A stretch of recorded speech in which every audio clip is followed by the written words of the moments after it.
नमस्कार।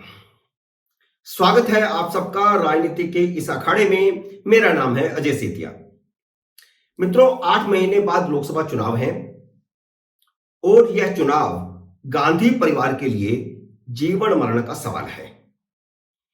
सोनिया गांधी अपनी उम्र और बीमारी के कारण चुनावी राजनीति से बाहर होना चाहती हैं, लेकिन कांग्रेस के नेता उन्हें बाहर होने देना नहीं चाहते, क्योंकि उन्हें राहुल गांधी और प्रियंका गांधी पर वैसा भरोसा नहीं बन पा रहा है जैसा 1998 में सोनिया गांधी पर बना था। और सोनिया गांधी पर भरोसा बना था तो सीताराम केसरी को कमरे में बंद करके अध्यक्ष पद से हटाकर सोनिया गांधी को अध्यक्ष बना दिया था। अब कांग्रेस में मंथन यह चल रहा है कि सोनिया गांधी अगर रायबरेली से चुनाव नहीं लड़ती है तो वहां चुनाव कौन लड़ेगा? क्या वहां प्रियंका गांधी को चुनाव लड़ने भेजा जाएगा? यह खबर तो चल रही है कि इस बार प्रियंका गांधी चुनाव लड़ेंगी और उनके पति रॉबर्ट वाड्रा भी चुनाव लड़ने की तैयारी कर रहे हैं।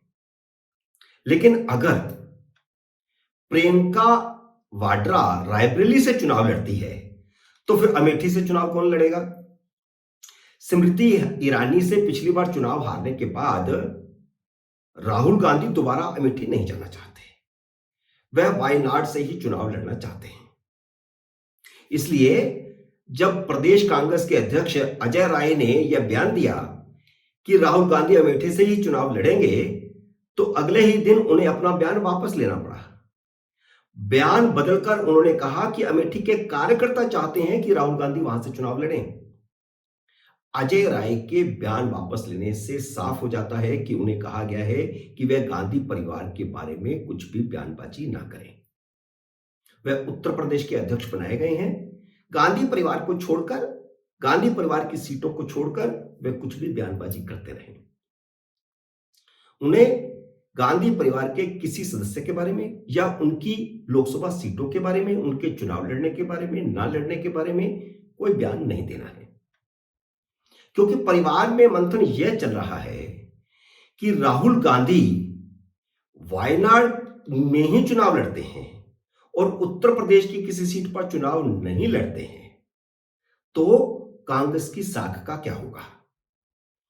इसलिए यह मंथन चल रहा है कि अमेठी की बजाय वह रायबरेली से चुनाव लड़ें सोनिया गांधी की सीट पर और प्रियंका वाड्रा को अमेठी में भेजा जाए स्मृति ईरानी के सामने। शायद स्मृति ईरानी के सामने प्रियंका वाड्रा ज्यादा मजबूती से टक्कर दे पाएंगी और वह उन्हें हरा भी सकती हैं, क्योंकि 2 महिलाओं का चुनाव होगा। और आपको याद होगा कि 2019 में भी और उससे पहले 2014 में भी राहुल गांधी की बजाय चुनाव मैदान में प्रियंका गांधी थी। प्रियंका ने राहुल के लिए वह चुनाव लड़ा था और परिवार के लिए यह प्रतिष्ठा का सवाल है इस समय कि अगर परिवार के इन चारों सदस्यों में से 2 सदस्य उत्तर प्रदेश से चुनाव नहीं जीतते तो उत्तर प्रदेश में कांग्रेस को कभी भी पुनर्जीवित नहीं किया जा सकेगा।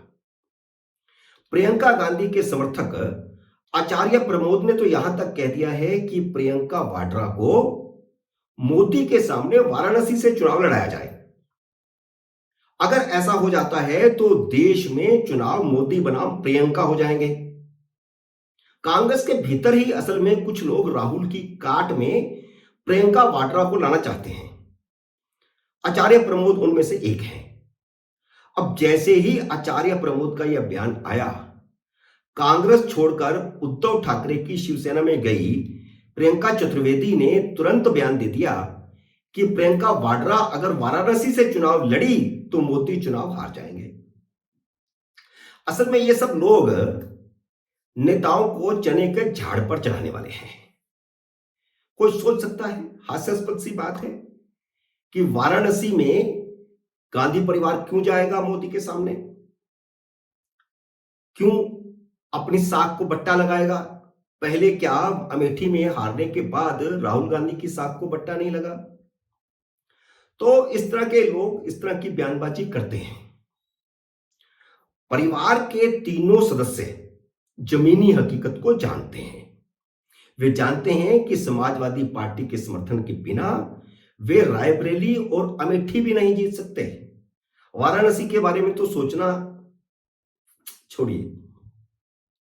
पिछली बार समाजवादी पार्टी और बसपा दोनों पार्टियों ने सोनिया और राहुल दोनों को समर्थन दिया था।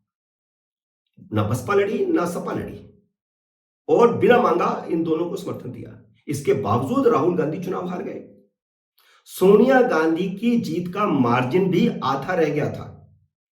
सोनिया गांधी 2004 में 2.5 लाख वोटों से जीती थी, 2009 में 3.25 लाख वोटों से जीती थी, 2014 में भी 3.5 लाख वोटों से जीती थी, लेकिन 2019 में सिर्फ 1,67,000 वोटों के अंदर से जीती। आधे से भी कम रह गया मार्जिन।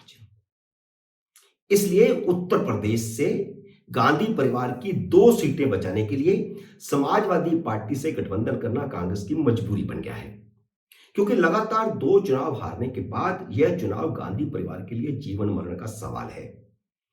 इसलिए अखिलेश यादव तो छोड़िए, रोज बेइज्जती करने वाले केजरीवाल और पश्चिम बंगाल की मुख्यमंत्री ममता बनर्जी भी गांधी परिवार के लिए मजबूरी बने हुए हैं।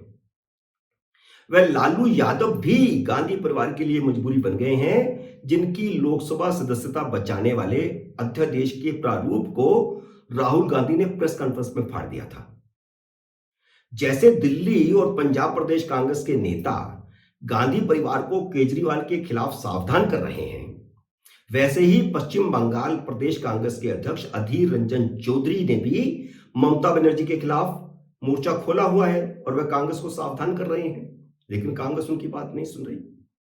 जैसे दिल्ली और पंजाब के कांग्रेस नेता केजरीवाल को महाभ्रष्ट बता रहे हैं, वैसे ही केजरीवाल ने भी अब कांग्रेस की राजस्थान और छत्तीसगढ़ सरकारों को महाभ्रष्ट और इन दोनों सरकारों के कांग्रेसी मुख्यमंत्रियों को निकम्मा और नकारा बताना शुरू कर दिया है। उनकी असफलताएं गिनानी शुरू कर दी हैं। वह राजस्थान, मध्य प्रदेश और छत्तीसगढ़ विधानसभा चुनावों में कांग्रेस की लुटियां डुबोने के लिए कोई कोर कसर नहीं छोड़ रहे और इन तीनों राज्यों में अगर कांग्रेस हारती है तो उसके लिए केजरीवाल भी जिम्मेदार होंगे। आने वाले समय में चुनावों में क्या गठबंधन होता है नहीं होता है यह अलग बात है, लेकिन केजरीवाल से हर रोज अपने नेताओं की बेइज्जती करवाकर भी कांग्रेस उनसे गठबंधन बनाए रखना चाहती है। यह गांधी परिवार की मजबूरी बन गया है, क्योंकि वह परिवार के रास्ते में सबसे बड़ी बाधा बने नरेंद्र मोदी को किसी भी कीमत पर सत्ता से बाहर करना चाहते हैं और उन्हें पता है कि अपने विरोधियों को अपने साथ जोड़े बिना यह संभव ही नहीं है। मित्रों, उम्मीद है मेरा ये वीडियो आपको पसंद आया होगा। इसे लाइक और शेयर कीजिए। अगर आपने मेरे YouTube चैनल को अब तक सब्सक्राइब नहीं किया तो कृपया सब्सक्राइब कीजिए और घंटी का बटन भी दबा दीजिए, ताकि जैसे ही मेरा नया वीडियो आए आपको सूचना आए। जल्द ही मिलते हैं अगले वीडियो में किसी नए विषय के साथ। तब तक नमस्कार।